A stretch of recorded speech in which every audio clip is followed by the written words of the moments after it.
అందరికీ నమస్కారం. నేను Dastagiri, state minority cell official spokes person YSRCP.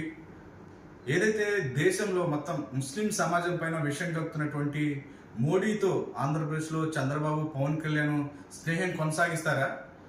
ఎక్కువ మంది జనాభా ఉన్నటువంటి ముస్లిం సమాజానికి దేశ సంపద పంచడం పైన చంద్రబాబు, పవన్ కళ్యాణ్ వైఖరి ఏంటో స్పష్టంగా తెలియజేయాల్సినటువంటి అవసరం ఉంది. ఏదైతే నిన్న మోడీ ఎన్నికల ప్రచారంలో ముస్లింస్ పైన చేసినటువంటి వ్యాఖ్యలను తీవ్రంగా ఖండిస్తున్నాము.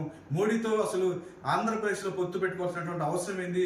స్వలాభం కోసమే చంద్రబాబు, పవన్ కళ్యాణ్ పొత్తు పెట్టుకున్నారని చెప్పి అసలు వారి మధ్య పొత్తుకున్నటువంటి అగ్రిమెంట్ ఏందనేది కూడా మేమే చెప్పదలుచుకున్నాం. ఎందుకంటే ఏదైతే చంద్రబాబుకు సంబంధించినటువంటి చంద్రబాబు కుమారుడు లోకేష్ రాజకీయ భవిష్యత్తు కోసం, లేక దాంతోపాటు చంద్రబాబు లోకేష్ పైనటువంటి కేసులు మాఫీ చేసుకోవడం కోసం ముస్లిం సమాజాన్ని మొత్తాన్ని తాకట్టు పెట్టారని మేము చాలా బలంగా నమ్ముతున్నాం. స్పష్టంగా తేటతెల్లమైనటువంటి పరిష్కరిస్తుంది. ఎందుకంటే ఎన్నికల విషయంలో